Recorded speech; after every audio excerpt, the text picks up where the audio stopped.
versets 15 à 16. On travaillera 6 jours, mais le 7e jour est le sabbat, le jour du repos consacré à l'Éternel. Celui qui fera quelque ouvrage le jour du sabbat sera puni de mort. Et ça, c'était dur. En tout cas, si ça existait aujourd'hui, c'est qu'il n'y aurait pas eu de retardataire génial aujourd'hui. Enfin, mais les gens ont été fâchés. Dès qu'on m'aurait regardé, j'aurais eu les visages froncés ici. Là. Donc, Dieu sait comment il fait ces choses. Exode 35, versets 2 à 3. On travaille 6 jours, mais le 7e jour sera pour vous une chose sainte. C'est le jour du sabbat, le jour consacré à l'Éternel. Celui qui fera quelque ouvrage sera puni de mort. Amen. J'ai un autre verset, j'ai oublié. Il y a un verset qui dit que tu ne devais même pas allumer un feu le jour du sabbat. Oui. Je l'avais. Attends, je cherche ça rapidement. Aïe, aïe, aïe. Si le frère Abou peut trouver ça, ou le frère Abou, ça me fait plaisir. J'insiste parce qu'il faut qu'on le voit, parce que des fois les gens m'ont dit que non, ça n'existe pas dans la Bible. C'est le verset 3. Le verset De l'Exode 35. Oui, verset 3. Oui, chapitre 35, verset 3. Ah, je n'étais pas loin, je vais dire juste. Verset 3. Oui, c'est ça. On n'a pas suivi la suite. Vous n'allumerez point de feu dans aucune de vos demeures le jour du sabbat. S'il ne faut pas allumer le feu aujourd'hui, tu n'utilises ni le gaz, ni l'allumette, ni rien le jour du sabbat. Maintenant, pourquoi Dieu disait puni de mort? Pourquoi il dit qu'on n'allume pas le feu? Le principe, c'était de montrer l'importance du jour de l'Éternel, du temps avec Dieu, du repos de l'Éternel. C'est ça le principe là-dedans. Voilà pourquoi aujourd'hui, on a les gens, on a l'église le vendredi, parce qu'on sait qu'on aime Dieu. Dieu voulait qu'on aille à l'église tous les jours. Mais si vous regardez les Juifs, ils avaient beaucoup de culture, ils avaient beaucoup de fragilité dans leur relation avec Dieu. Et il fallait qu'on établisse un principe qui ne devait pas désobéir, qui devait prendre ça avec tellement d'accent. Mais ils ont pris ça avec tellement d'accent que les pharisiens ont commencé à exagérer. Au point là où Jésus a dit, leur dit quelque chose. On va lire dans Matthieu 12, versets 1 à 8.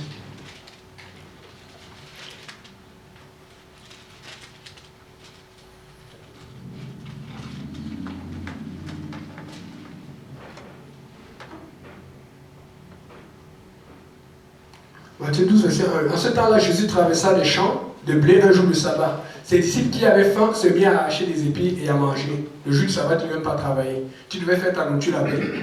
Tout ce que tu pouvais faire, c'est de prendre la nourriture et mettre à la bouche, c'est tout. Tu ne devais pas travailler. Mais ils ont commencé à arracher. Parce que pour arracher des épis, il faut enlever le maïs, il faut enlever la peau, il faut tout, il faut manger, il faut nettoyer. Ils n'avaient pas le droit de faire cela. Mais les pharisiens n'avaient que faire. Tout ce qu'ils voulaient, c'est que tu ne fasses pas ce qu'on ne fait pas le jour du sabbat. Dis à ton voisin, ne sois pas comme ça. Ne sois pas comme ça. Ok, continue. Les pharisiens voyant cela lui disent, voici tes disciples font ce qui n'est pas permis de faire pendant le sabbat. Mais Jésus leur répondit, n'avez-vous pas lu ce que fit David lorsqu'il eut faim, lui et ceux qui étaient avec lui? Comment il entra dans la maison de Dieu et mangea des pains de proposition qui ne lui étaient pas permis de manger, non plus qu'à ceux qui étaient avec lui et qui étaient réservés aux sacrificateurs seuls. Et ils savaient cela, mais ils n'ont pas mentionné cela. Ça les dérangeait. C'était un exemple dans la loi. Parce que David était tellement sensible à Dieu qu'il savait quel était le but de la loi. David, on le voit comme il était sensible. David dit même dans Somme, ne me retire pas ton Esprit Saint. Parce que c'est quelqu'un qui était tellement proche de Dieu, qui était capable de comprendre. Amen. On continue. 6. Verset 6. 5. Oui, vous n'avez pas lu dans la loi que les jours de sabbat, les sacrificateurs violent le sabbat dans le temple sans s'en rendre coupable. Ce sont les sacrificateurs, amen. C'est un peu comme dans le temps. Ceux qui respectaient vraiment le sabbat, terre à terre, c'était le peuple. Mais le peuple ne pouvait pas entrer dans le lieu saint ou le lieu très saint. Amen. C'était juste les Lévites et les sacrificateurs. Maintenant, regardez-nous. Où est-ce que nous sommes entrés? Dans la présence de Dieu, dans le salut. Ce qui fait que c'est nous qui allons évangéliser, qui allons travailler. Eux, ils sont en train de travailler pour le monde, mais ils ne travaillent pas pour Dieu. Ils ne sont pas encore rentrés. Mais quand ils rentrent à leur tour, ils deviennent sacrificateurs. Et donc, ils ont aussi cette autorité de violer ces choses que les gens du peuple sont encore limités avec. Amen. Ils sont déjà au-dessus de cette loi. Et voilà pourquoi eux, ils pouvaient violer le temple. La Bible utilise bien le mot violer, c'est-à-dire que ne pas respecter. Pourtant, c'était une loi qui était écrite de Dieu. Amen. C'est ça. Donc, continuons, verset 6. Or, je vous dis, il y a ici quelque chose de plus grand que le temple. C'est Si vous saviez ce que signifie je prends plaisir à la miséricorde au nom au sacrifice, vous n'aurez pas condamné des innocents. Dis à ton voisin, fais attention de ne pas condamner un innocent. Attention de ne pas condamner un innocent. Okay. Donc, pour l'exemple, rappelez-vous de l'exemple. La prochaine fois que tu connais un innocent, rappelle-toi du move de Saint-Paul. Ça va t'aider. Si vous saviez ce que signifie, ouais, c'est ça, le verset 8, le dernier.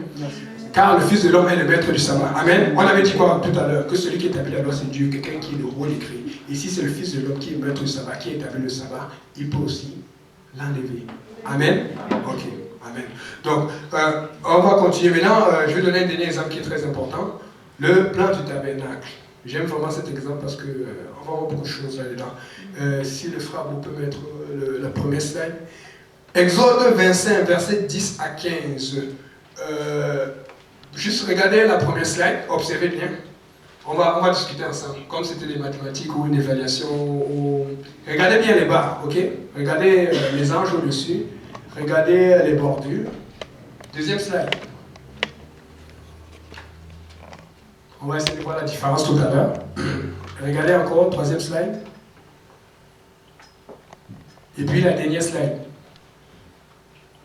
Ok. Tout à l'heure, on va regarder la dernière slide, tous ensemble. Mais avant, on va lire. S'il vous plaît, suivez avec moi, ok? On va voir une différence très importante. Lisons Exode chapitre 25, verset 10 à 15.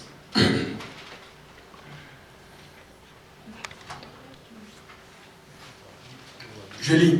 Il me fera une arche de bois d'acacia. Ici, on parle de l'arche de l'Alliance. Sa longueur sera de 2 coudées et demie, sa largeur d'une coudée et demie et sa hauteur d'une coudée et demie. Premièrement, ce que je vais apporter, c'est que lorsque Dieu a commencé à faire le plan du tabernacle, au chapitre 25, il a commencé par l'intérieur, par l'arche. Et quand vous voyez jusqu'au 37, 39 et tout, il finit par l'extérieur, par les portes. Voilà pourquoi Dieu d'abord veut toucher ton cœur, mais à la fin ça va sortir. Mais des fois on est pressé. Tu sors, mais je fais ça. Il faut prendre le temps, ça prend du temps. Amen. Ok, continuons. Verset 11.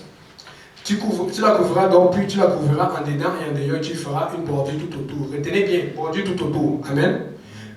Verset 12. Tu fondras pour elle 4 anneaux d'or. Vous avez vu 4 anneaux d'or tout à l'heure, n'est-ce pas?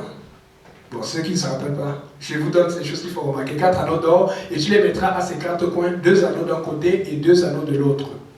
Regardez s'il y a 2 anneaux de chaque côté. Quand on va regarder l'image, 13, tu feras des barres de bois d'acacia et tu les couvriras d'or. On va regarder s'il y avait des barres tout à l'heure. Amen. Et puis, tu passeras les barres dans les anneaux sur les côtés pour qu'elles servent à porter l'arche. Et puis, un dernier. Les barres resteront dans les anneaux de l'arche et ne seront point retirées. Amen. Ok, maintenant on va revenir à l'image de tout à l'heure. La dernière slide. Ok, maintenant dites-moi, est-ce que quelqu'un peut remarquer quelque chose qui est différent par rapport au verset qu'on a lu ou quelque chose qui ne s'applique pas? Juste.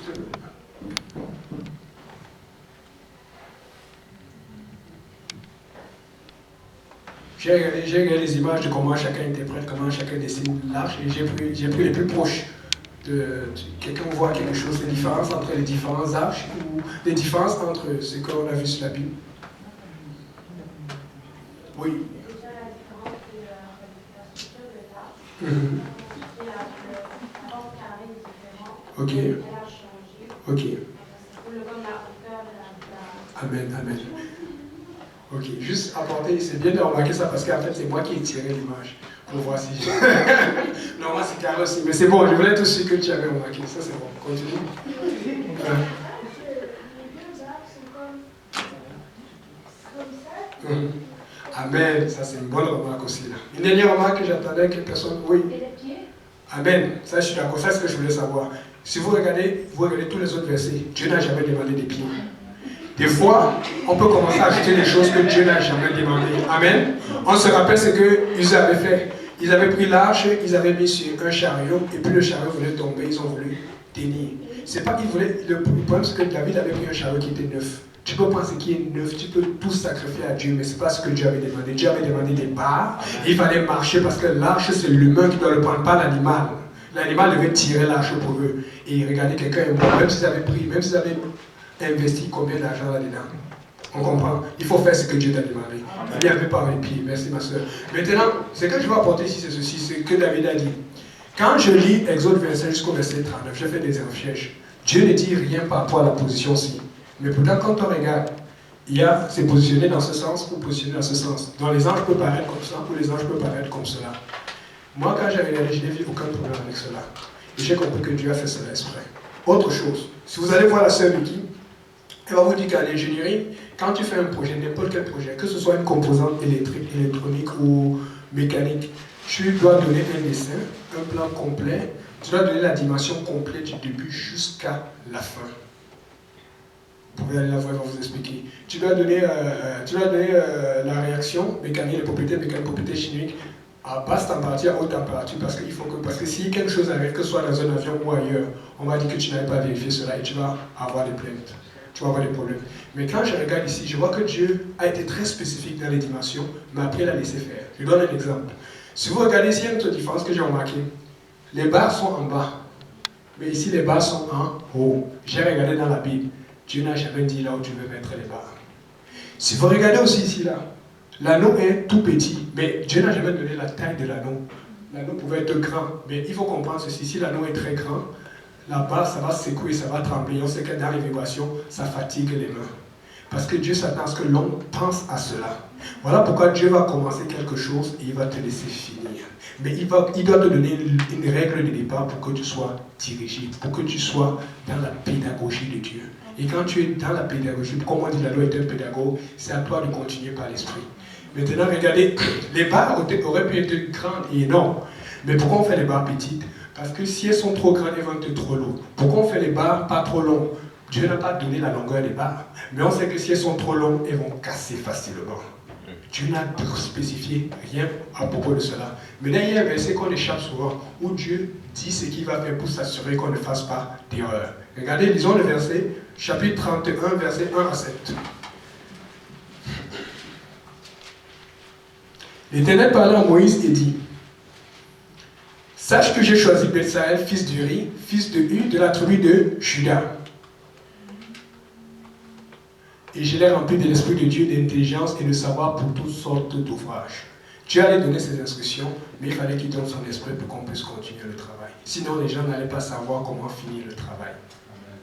Continue.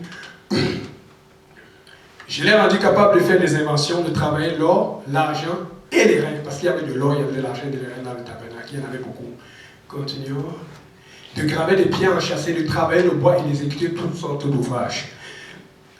C'était jusqu'à 7, continuons. Voici, je lui ai donné pour aide Olia, fils d'Azar, dedans. J'ai mis de l'intelligence dans l'esprit de tous ceux qui sont habiles pour qu'ils fassent tout ce que je t'ai donné. Quand Dieu te donne ton talent, c'est vrai que tu peux travailler, mais le talent qu'il t'a donné, c'est d'abord pour travailler pour lui. Amen. Continuons le dernier verset. La tente d'assignation, l'arche des témoignages, le propitiatoire qui sera dessus, et tous les ustensiles. Et on voit qu'il y a beaucoup de choses, il y avait beaucoup de dessins et de graphiques qui étaient compliqués. Mais Dieu a donné l'intelligence, il a donné son esprit pour cela. Amen. Amen. On va revenir au schéma, je vais vous montrer autre chose. Si vous regardez les bordures, bon, c'est pas très clair parce que j'ai essayé de réduire l'image le plus possible pour qu'on puisse voir les trois en même temps.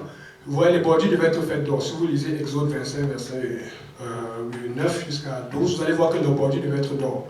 Mais quand on dit bordure d'or, quand tu vas en technologie ou toujours en ingénierie, même la bordure, tu fais ce qu'on appelle la vue de section, une coupe. Et tu donnes si c'est un diamètre ou si c'est une longueur, tu dois tout donner pour qu'on sache et pour qu'on puisse analyser les contraintes si c'est difficile. Mais ici, il n'a donné aucune dimension pour la bordure. Maintenant, vous voyez cette bordure d'or aussi. On aurait pu le faire plus gros, on aurait pu le faire plus petit. Mais on l'a fait juste assez. Pourquoi? Parce que si tu le fais trop gros, tu le fais trop long, ça va casser. Parce que même si l'or est solide, il faut qu'on puisse poser ça sans problème. Si tu le fais aussi trop gros ou trop lourd, ça va être trop lourd pour l'ensemble. Et donc, en le faisant, il faut penser à ceux qui vont le porter.